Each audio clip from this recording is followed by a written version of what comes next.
All right. Well, speaking of presenting, we have our match. Coming to you in just a second here. Who do you feel is favored in this spot? Because we do have some counter magic and some removal spells kind of kicking around on the side of Rhinos. I think it's pretty close. I might give it to Nadu. It's really complicated because I don't know how Mason's version of the deck plays out. It's just Hmm. so far off of like anything that exists either right now in Modern or that I tried playing.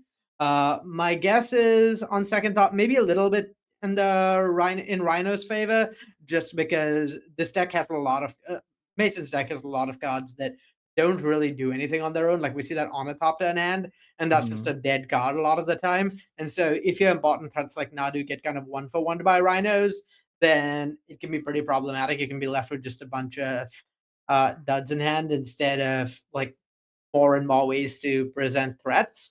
So slight favor to Rhinos, but I think it's a really close matchup.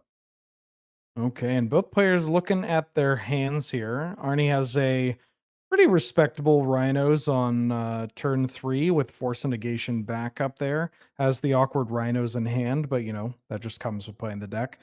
Mason has a interesting collection of cards and has opted to keep it as well. Holy smokes. All right. Yeah, I think part of the motivation here for Mason is really hard to mulligan any hand with Nadu and like multiple combo pieces. So Mhm. I assume that's why this hand was kept. It's like the upside is really high. If you just do draw those land, it's really hard for Rhinos to beat a hand like this. But also, so far, Mason hasn't brought those lands. Yeah. We're playing out the Shuko here. Arnie kept the Lorien revealed on top, which makes good fodder to force a negation. But now we have one of the cards that you might consider to, well, force a negation, the Shuko. Notably, Mason's build does not have Urza's Saga, so if a Shuko's getting in play, we are casting it. And Arnie decides to not counter the equipment. Yeah, against a lot of Nadu decks, the Shuko is like pretty tempting to counter because it's the only one of the two pieces that can actually be countered by Force of Negation. But against Mason's deck, he has, I believe, 11 ways to put Nadu into play, 4 of which are Nadu. But then there's 4 Neoforms, 3 Summoners back. So Nadu is actually shockingly Force of Negationable a lot of the time out of Mhm. Mason's deck. And that's kind of an incentive to hold this Force of Negation for something like that. Mason draws the second land there, manages to slam a wall of roots onto the table. We're starting to build our way up, missing the blue mana to get one of these Nadus on the board, but we have multiple creatures. We got the Shuko. Not too bad for a one lander. Yeah, and I mean, this is kind of perfect for Mason, save for being off the blue mana, when there's not really interaction in on his deck that can get him out of this. Wall of Roots is just pretty tough to kill, and there's not really instant speed interaction for Nadu. There's subtlety at most, but that's just delaying the problem. So he's got a really good setup. He just needs to find that blue mana before Ana just ends the game. And we see a Shardless Agent coming down, cascading, making a couple of Rhinos, trying to get the party started, get a little bit of pressure going on here. Hoping to maybe pick off some things. That Fire Ice is looking kind of tempting too. In well, not in this spot, but maybe we find a spot where we can keep Mason off of, I guess, blue mana, but we're not. I imagine Nadu's going to make an appearance right away as we kick off with a Spring Heart and Antuco being bestowed onto the Wall of Roots, which looks like it's pulling the Force Negation out. Yeah, and being able to force of negation bestowed creature is one of the few cases where it's actually less safe to bestow the creature than hardcast it. For the most part, just always want to hardcast you always want to bestow those creatures in a spot like this because it keeps it safe from removal. But yeah, force of negation literally the one thing that punishes. Ornithopter getting in for some damage with a Shuko. I don't think I haven't seen that since, well, Mirrodin Champs block constructed. But and they say Nadu doesn't bring anything interesting to the table. You get incredible play patterns like that. Always finding new ways to just get that little bit last bit of juice out of it. Try and Mhm. find a little bit more to play to. Something like Shuko getting in those extra points really matters when the games go long and there's not really good ways to close. The wall of roots here acting as kind of a nice little blocker, at least one time blocker for one of the 4/4 rhinos, as it doesn't have a counter on it. But then the fire part of fire ice cleaning up that memnite and the wall of roots. So now these rhinos are free to charge on in. But this also does leave Arnie with well, not much. I mean, other than the two 4/4 rhinos, of course, but no nothing in the term of interaction. Yeah, the problem in the spot for Mason is even if he draws a blue land, he's not guaranteed to go off. Like Nadu, Shuko, two creature and one other creature is like fairly likely to go off, but not a guarantee. So pretty tough spot in terms of like not having much time, and even if he finds us out, not a guaranteed win. Oh, and that's a heck of a draw. We got Oko, Thief of Crowns drawn, and turn that Shuko into an elk to further push Mason away from being in a position to combo off. And I think the game's pretty much over at that point. I don't believe Mason has outs from this spot since he needs to both put a Nadu into play and also something to combo with it. Yeah, it's hard to count out a deck with access to cards like Nadu, Mox Opal, or Neoform, but I think you're right. We're in a bit of an awkward spot, and in fact, Mason agrees, getting the concession, and we are going to game two. So, what are we looking to do? Because I don't know how many people expected Rhinos to be on the menu here. Obviously, a deck that gains something for the ban list. Most decks do, but if we're in Mason's spot, what are we looking to do? Are we just looking to go fast? Yeah, I think you're just looking to go fast. Maybe something like deafening silence could come in to at least shut off like violent outbursts into rhinos. Even that seems even that seems pretty unlikely. So yeah, I think it's just going fast, trying to make sure you have interaction for whatever hate Anna is bringing in, but not really a lot of tools to fight a fair game post spot because kind of as has been the case with a lot of these decks, your sideboard slots are dedicated to these hammers against unfair decks, force of vigors, endurances, things absolutely backbreaking in the matchups where they're strong, and Hmm. so not really anything to like get a little bit more of an edge against something like Rhinos. Yeah, and Arne bringing in the full set of Force of Vigors there, as well as two copies of Mystical Dispute and a Fury. Was thinking about maybe tinkering with the numbers on the Okos. The monkey hit the board. We're still not locked in, contemplating the Blood Moon. How do you feel about Blood Moon when it comes to this matchup? It's pretty tempting. There's only one basic in all of Mason's deck, and notably, there are still those gilded geese that we saw on the other affinity decks that like help kind of provide some resilience through that. I think my main qualm with Blood Moon, particularly on the draw here, is it's just too slow. Nadu really Mhm. wants to kill turn 3 on the play, and a lot of the time you're just not going to be able to play Blood Moon. It's different in a deck with things like we saw you had sideboard Blood Moons in the main deck of your Belcher deck. And it's pretty Mhm. different in a deck like that, where you can maybe present a turn 1 Blood Moon and steal the game. But in a deck like this, it's presenting maybe turn 2 Blood Moon at best. It's it's worth having, but is not nearly as strong as some other places. Both players looking at their 7 card hand. Arne has kind of an interesting one. I mean, there is that Blood Moon with a Simian Spirit Guide to allow for a little bit of acceleration, but on the draw, as you mentioned, might just be a little too slow because with Mason's hand, I mean, we have a goose on turn one into a wall of roots into Neoform for a Nadu with a Shuko, and we're cooking. Yeah, so I believe Mason's Hand is currently a pretty clean turn 3 kill, but it's very nearly a turn 2 kill. All Mason needs to do is draw like one Mox, and this hand just kills turn 2. Mhm. I And believe having that this. Sylvan Thief Keeper as well as a form of protection against any kind of fury. I mean, well, it's a little costly against a fury, but being able to maybe protect some of your stuff or get the combo going even quicker. As Arnie looks at a 6 card hand here. This 6 is really not exciting. It's it's hard to win in a matchup like this going to 5 because your strongest cards are pitch spells, but I Mhm. just don't think you can keep a 6 like that.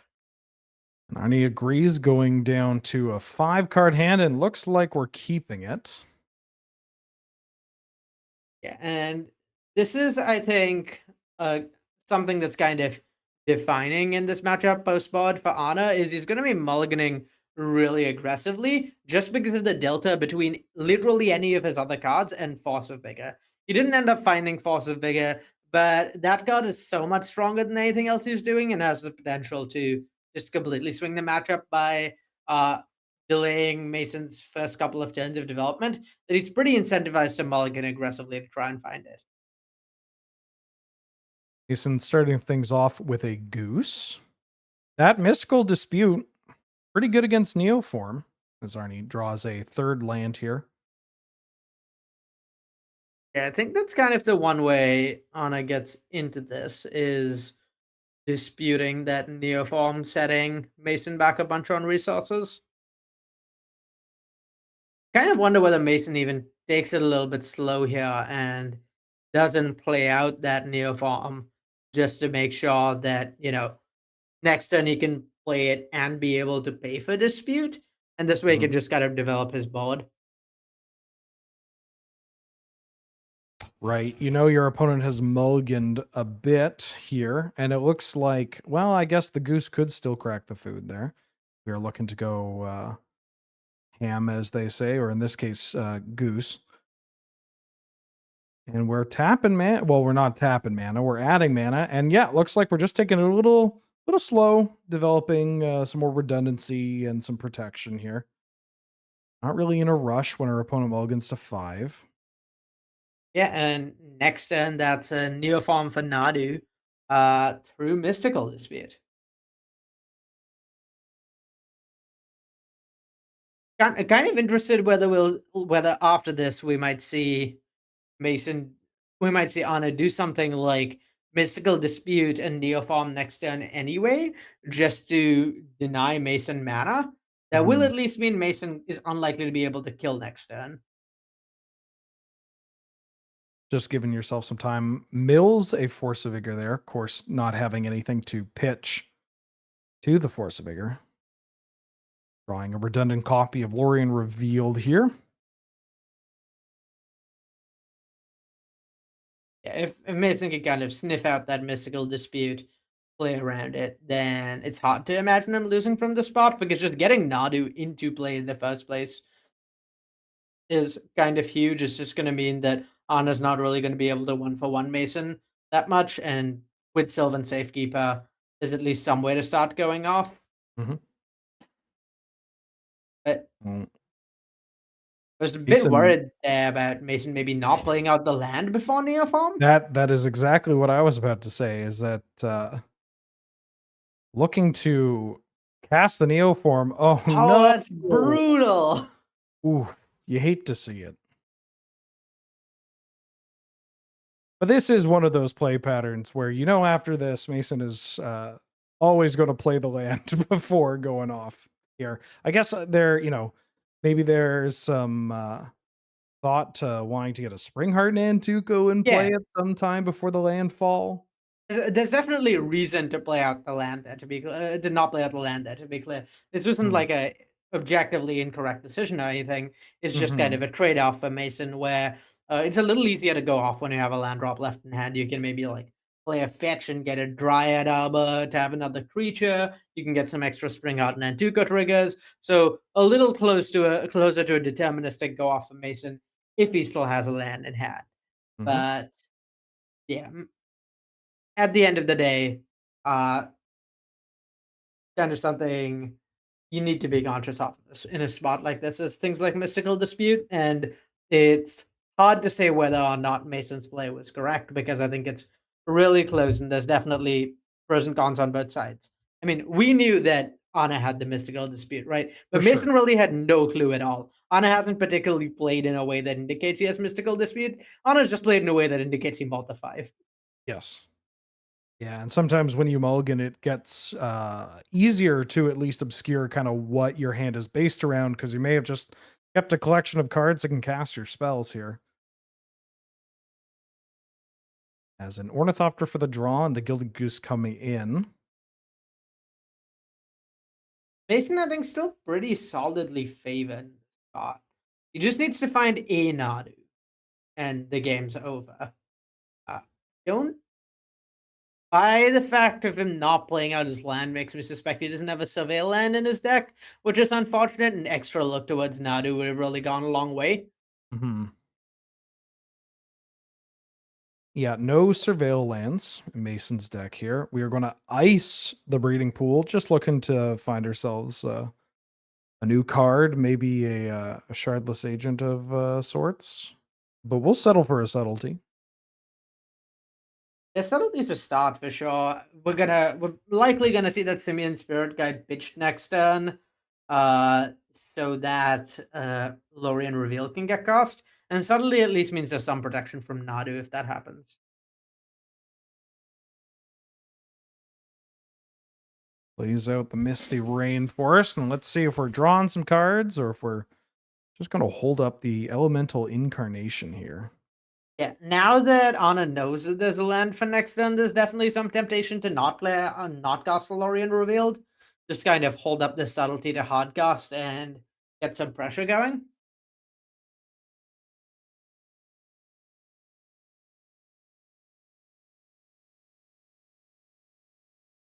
Yeah, it's just really a matter of how fast can Mason draw a Nadu. Hmm. One thing I want to draw a little attention here is one of the reasons Mason might not have cast that Lorien revealed is because it lets him have a red card in hand for afterwards. So if he draws a Fury, that lets him have access to that Fury after drawing 3 cards, and as a result, maybe be able to actually impact the board rather than having kind of being like cold to a Nado over the next few turns. Right. Because it's one thing to deal with the issue at hand or the potential of them having a Nadu. But it's also, what are you doing moving forward? And Beseju taking out the Shuko here.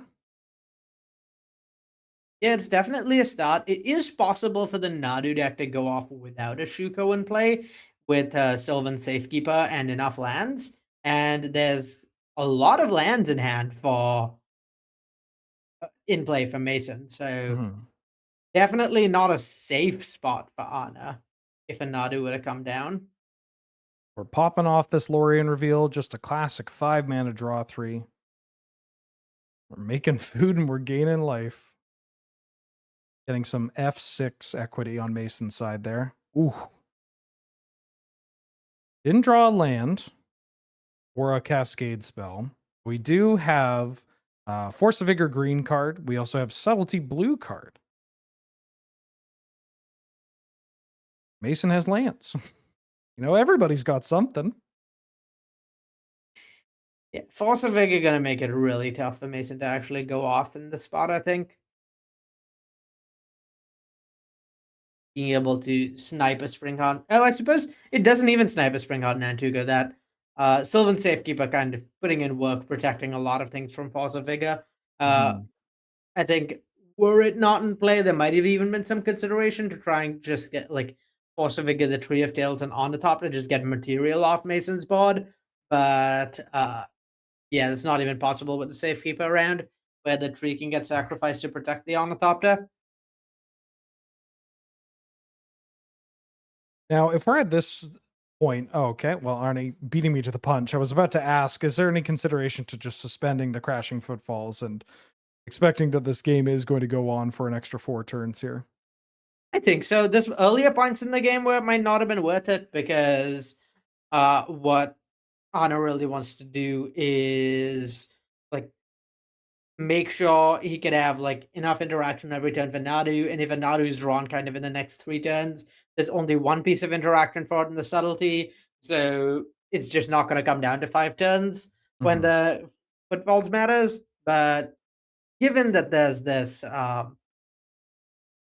given that there's like a fire ice, a dead gone, just a bunch of interaction in hand, things kind of change a bunch for Anna here. And Got I an want to note, I wouldn't Mhm. actually be shocked to see Anna kind of get nickel and dime down here, where there's 1 point to turn off the Sylvan Safekeeper. Outrider means it's going to be 3 points a turn. So Mason's Anna's gonna be pressured to interact at some point with what's going on. It adds up. It adds up, and it's easy to ignore getting attacked by Mem Knights and Sylvan Safekeepers. Opting to ice to cash in for a new card there. The goose has not been cooked. It's chilled actually. And now we're kind of in a spot where we've got a lot of interaction that is bricked by the safekeeper. I guess you got to start making your way through those lands at some point.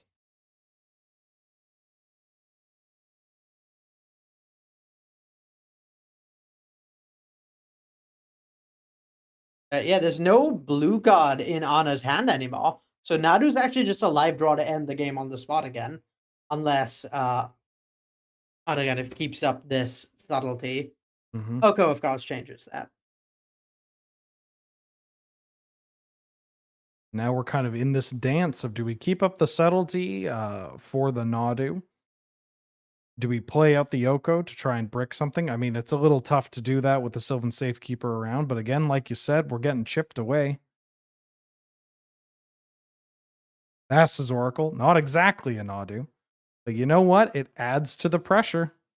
It adds to the pressure. It lets Mason dig a few cards deeper for Nadu at least. He's kind of scrying to for Mason.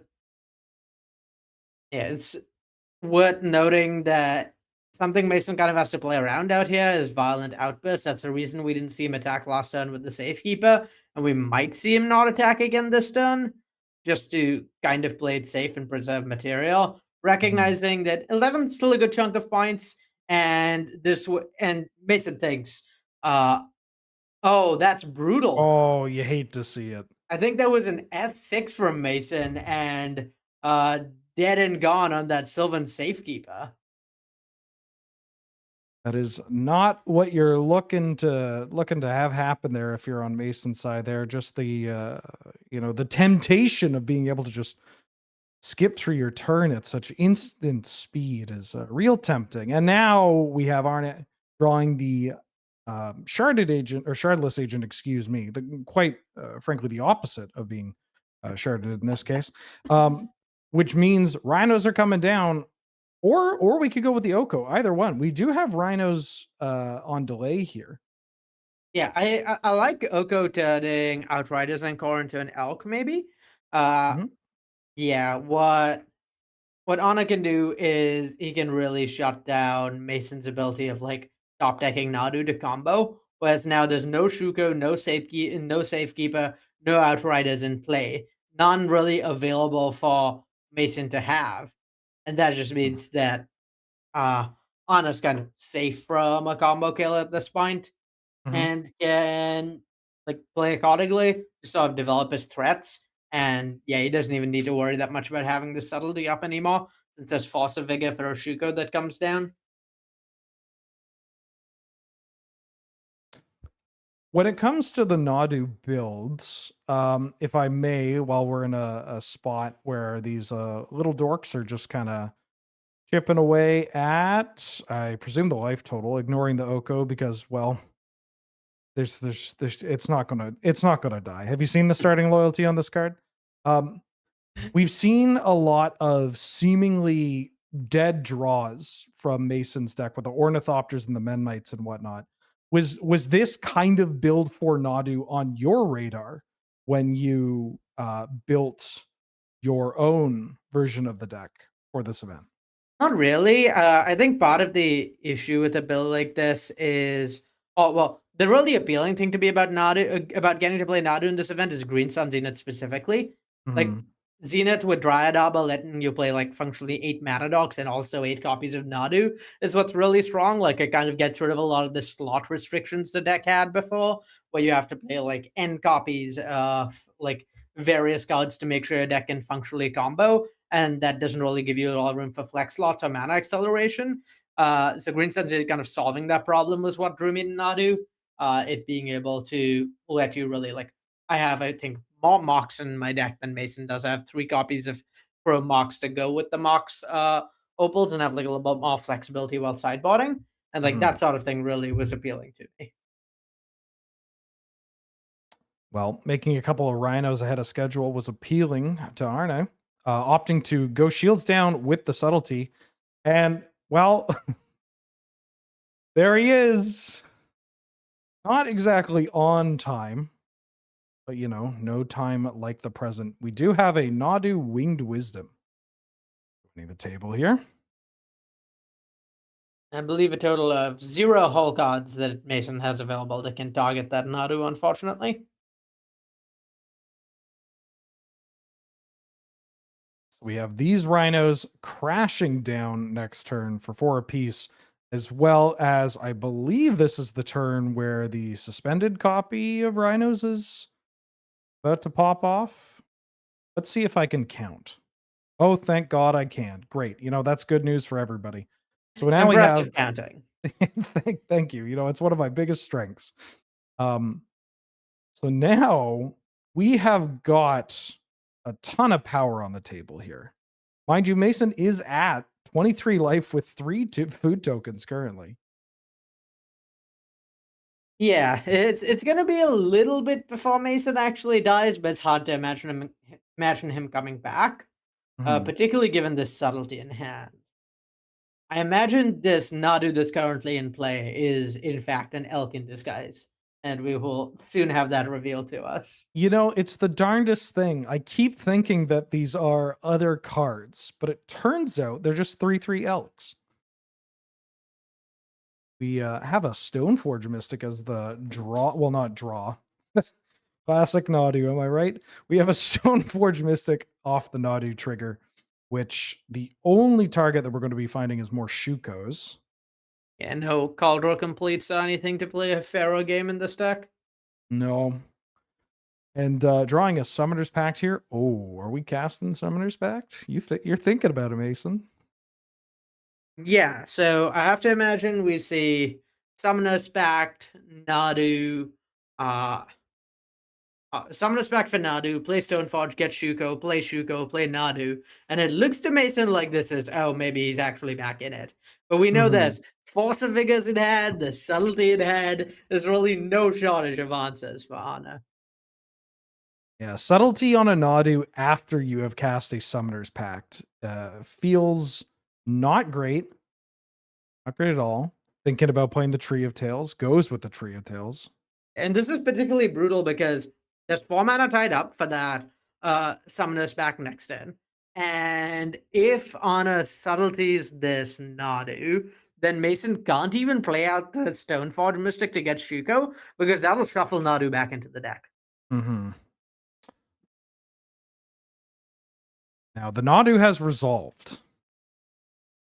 Yeah, that actually makes quite a bit of sense for Arne because there's just like 0 risk of anything happening here. There's Mhm. a Force of Vigor for a Shuko. I suppose like exactly a Shuko in Mason's hand might have been the only risk with this line. Something like Shuko gets Force of Vigor, finds another Shuko Right. off the Nadu trigger is maybe how Mason wins this. But yeah, Stoneforge not going to cut it. And next turn is locked into paying for Pact, which I think means this is just game. I don't think there's a way Anna can lose at this point. Now a Blood Moon, that would make it extra spicy. I gotta admit, I was hoping that somebody would die to their own Summoner's Pact under Blood Moon here. That Even would have if been that quite nice, if even only. yeah, even if that was one of those people would have been me. Um, but not gonna get that. Instead, we're just going to have to we're gonna have to just settle for Nadu becoming an elk again, and now we get to smash in with a whole bunch of rhinos. And subtlety, not nothing. Keeping one rhino back here. Don't want to die to these elks. Makes sense. Mhm. Is I believe a lethal amount of elks in play. Between the So might of elk, and Thassa's Oracle, we can deal 7 damage. Pretty impressive. kill us all this time, really. Classic free creature band. Well, unfortunately, one of those creatures is not banned. That's I think we may even have some elks legal in modern at the moment. we do. We have, in fact, we have a majority of the elks printed are technically modern legal. And I'm not including changelings for the folks at home that think I'm going to pull a technicality. We don't need to do that here. Yeah, particularly given how expansive the elk type is in Magic. Many things you might not consider elks in the real world. Elks in Magic, for example, Gilwyn Moose from Bloomburrow, actually an elk. I would, as a Canadian, I would much rather run into an elk than a moose. But you know what? That's okay. And frankly, I wouldn't want to run into a Gilwyn moose at all. Yeah, That might as be a the pe- scariest kind of moose. as a small person who values her life very much, I too would like to avoid running into meats when possible. Stoneforge Mystic hitting the table here. Finding ourselves a copy of Shuko and Ornithopter joining the board here, just giving a little more defense. Although the double Force of Vigor in hand. God, if we could see a spot where we get a Force of Vigor on a blocking Ornithopter for lethal, God, wouldn't that just be great? Yeah, I think at this point, Anna's doing the math in his head and trying to figure out whether Force of Vigoring the Ornithopters gives lethal here. I believe there's 3 in the air down to 4. There's 12 points of power. So not quite lethal, but does force a quadruple chump from Mason, I believe. To not die to these rhinos after Force of Vigor. I do wonder if, like you said, there's merit to waiting till both blocks to try and sneak in lethal, but also it really doesn't matter. I don't think Mason's capable of winning with 0 permanents this Yeah. way. It was pretty great to see Force of Vigor get rid of 2 Ornithopters. That's just good value. I imagine that was something that genuinely was in the discussion with the creation of Force of Vigor when Affinity in its traditional form was still running around. Yeah, so I wasn't at Wizards when Force of Vigor was developed because that was back in Modern Horizons 1. But that is in fact the one thing I've heard about it, was Ornithopter needed to be kept in check, and so it was important that it was able to destroy 2 of them.